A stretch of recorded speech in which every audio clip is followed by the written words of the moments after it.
पसायला प्रतिष्ठान गुहागर त्यांच्या वतीने आज त्या ठिकाणी पुरस्कार प्रदान होत आहे आणि त्याचबरोबर बाळासाहेब लवडे यांचं गुटक्यांची पेट त्या पुस्तकाचा प्रकाशन सोहळा पण होत आहे.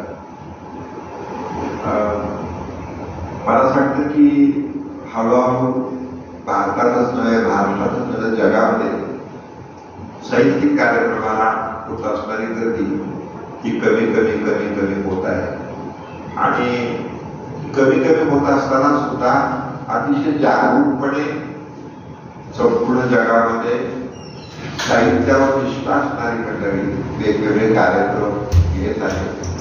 वेगवेगळे साहित्य निर्माण होत आहे की लोकांच्या पुढे त्याची मांडणी करत आहे.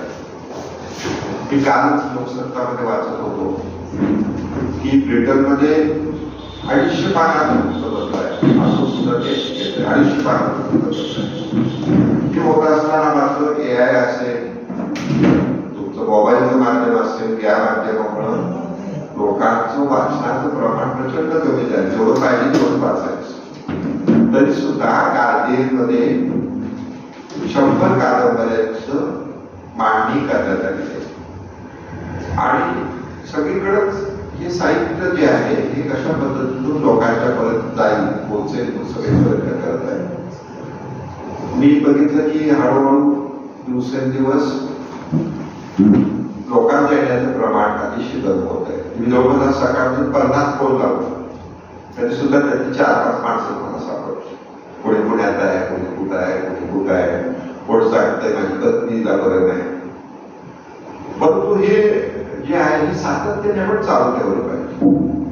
तर किती कृषी पतसंस्था अशी पतसंस्था आहे जी जाहिरात अजिबात करत नाही, परंतु हा AC हॉल प्रत्येकाला मोफत देते.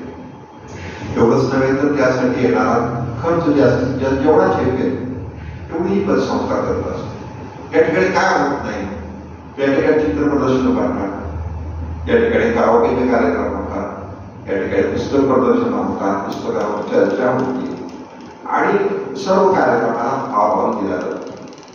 परंतु आता आमचे गावडे गोरडे सर म्हटले त्याप्रमाणे गेल्या 10-5 वर्षामध्ये आम्ही प्रमाण आणखी वाढवलेलं आहे.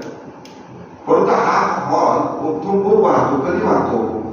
कराओकेचे कार्यक्रम असले की हा हॉल बसायला गर्दी असते, बाहेर गर्दी असते. त्याचा अर्थ माझ्या एक लक्षात आला की मी बघितलं की कराओकेच्या कार्यक्रमातील हळूहळू मंडळी ही साहित्याकडे ती येण्यासाठी जो प्रयत्न करतोय त्याच्यामध्ये मला यश मिळतं असं माझ्या लक्षात आलेलं आहे. परंतु निदान कराओकेच्या माध्यमातून मंडळी गायला लागलेली आहे आणि आपलं गाणं म्हणता म्हणता बाथरूम सिंगल सगळे बाहेर आले आणि लोकांना द्यायला लागलेले आहेत.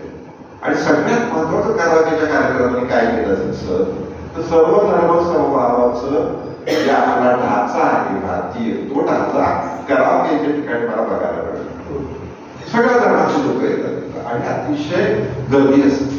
म्हणजे मला आपल्या पुस्तकाच्या कार्यक्रमासाठी सोसायटी पण कार्यक्रम होतात, जगातले चांगले चित्रपट दाखवत होतात, त्याची दिवस बाजूला ठेवायला लागते. त्याला जागा लागते की नाही यार इतकं करावं कार्यक्रम जोरात चालतात. इथंच नाही, तुम्ही लेख दिला होता मुंबईला एमआयजी क्लब आहे तिथे प्रसिद्ध आहे, तिथं 2 हॉल आहेत ते भाड्याने देतात.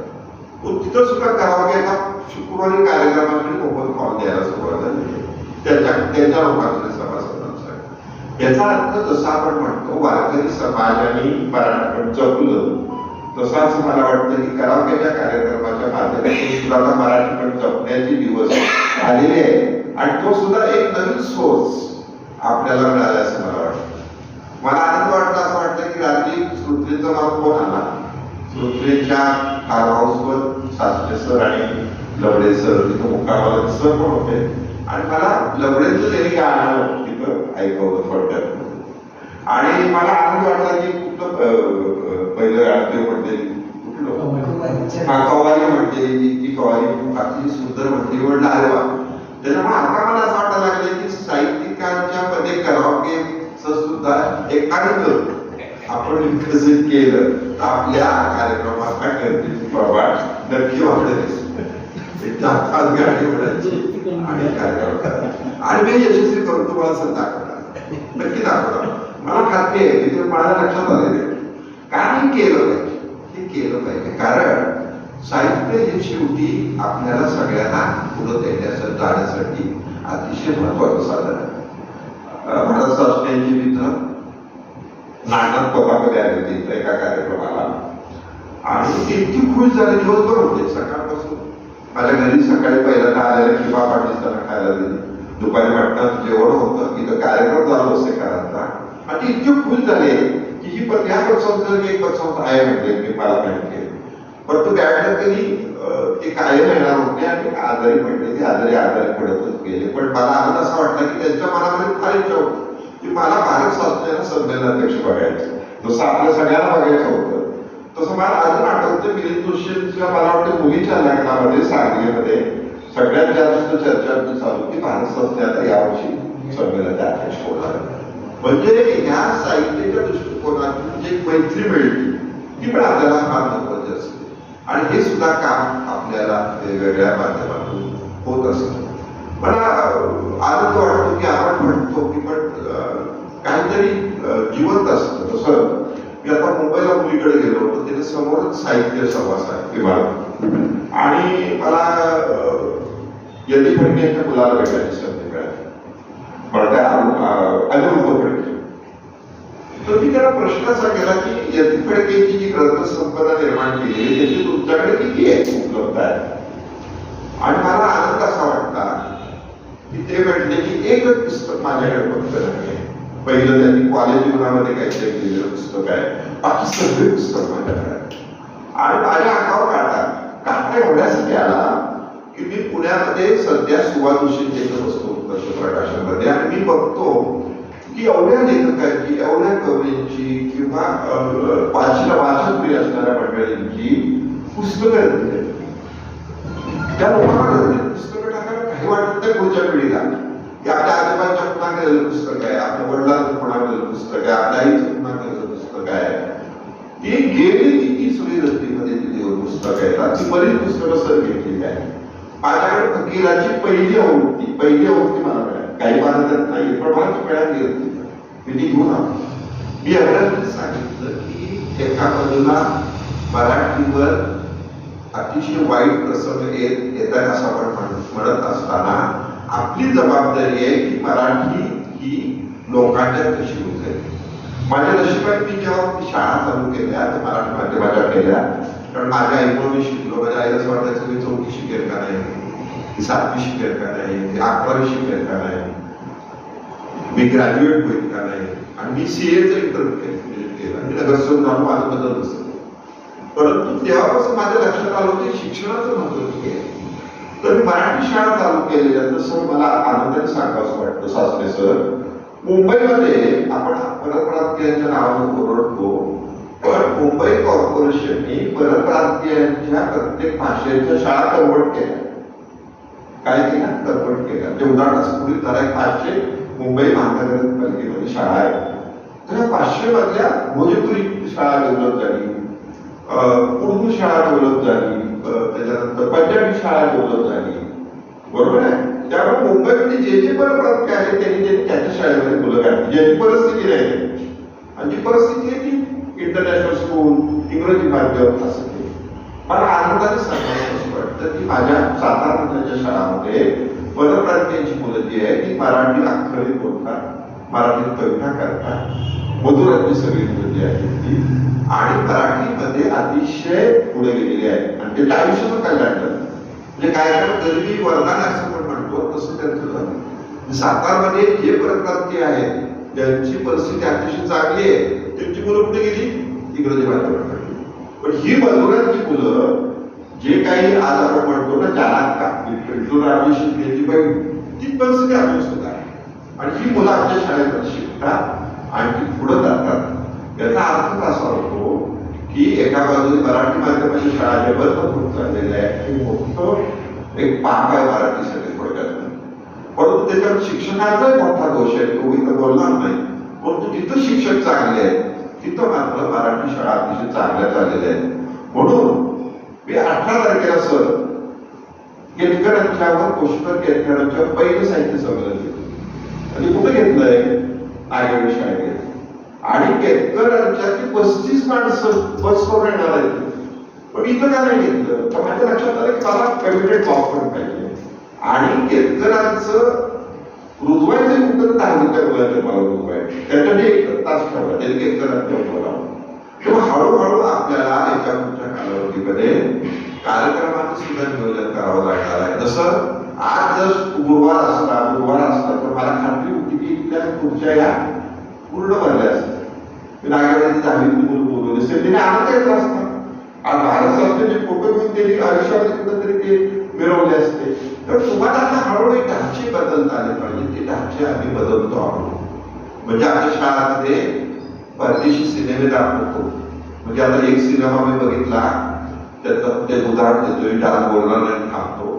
तर एक सिनेमा असा आहे की 2 मैत्रिणी शाळेमध्ये असतात आणि शाळा सुटती, शाळेत घरी जातात. एक मैत्रीण घरी जाते आणि दप्तर उघडती. तिला लक्षात येतं माझ्या शेजारच्या माझ्या मैत्रिणीची वही आली.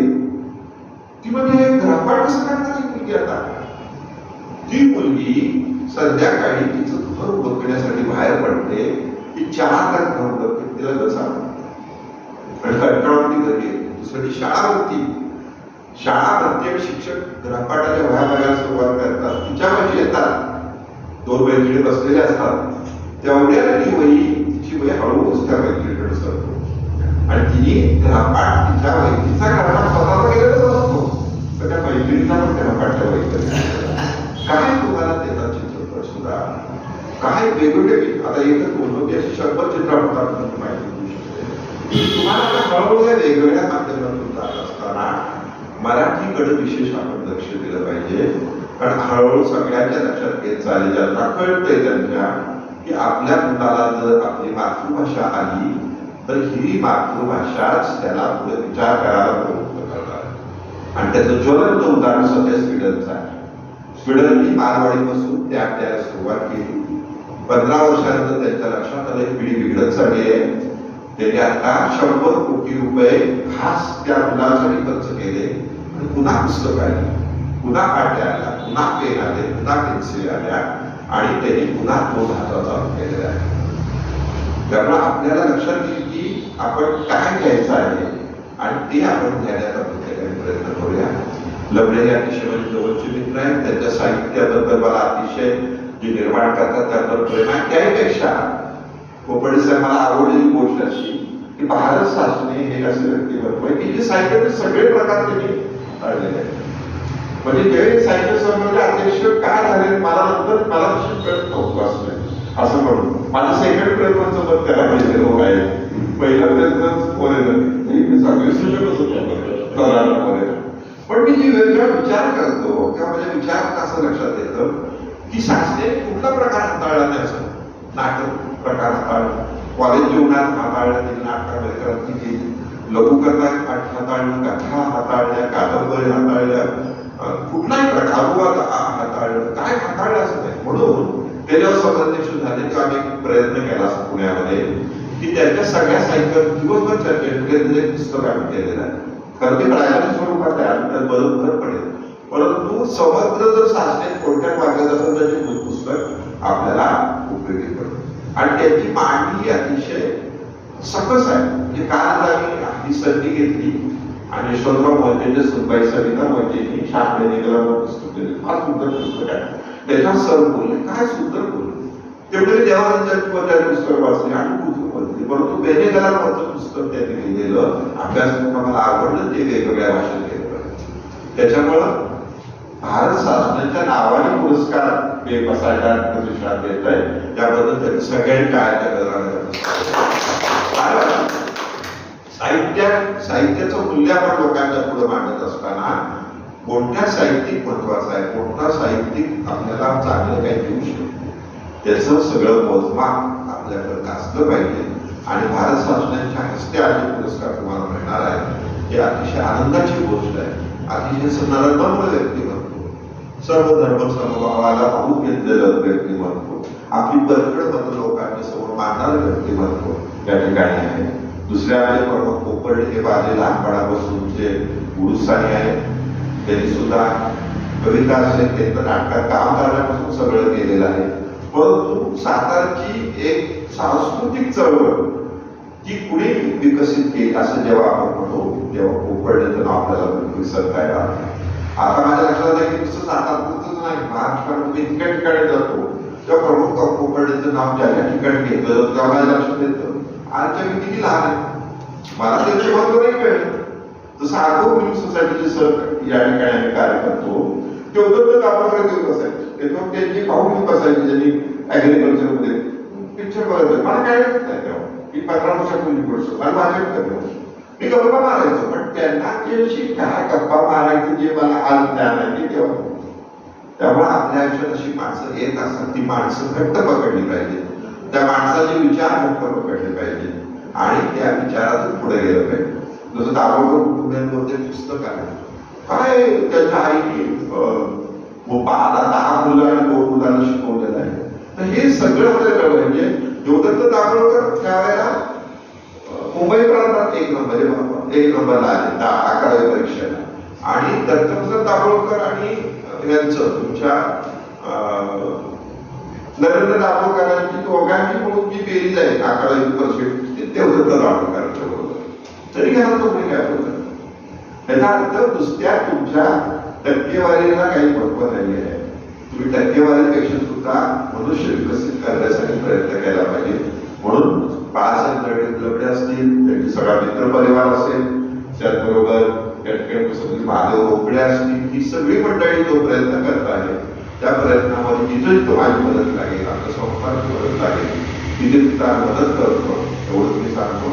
पुन्हा एकदा हा कार्यक्रम आपण घेतला त्याबद्दल तुमचं सर्वांचे आभार मानतो आणि माझं प्रास्ताविक संपूर्ण जयंती मानतो.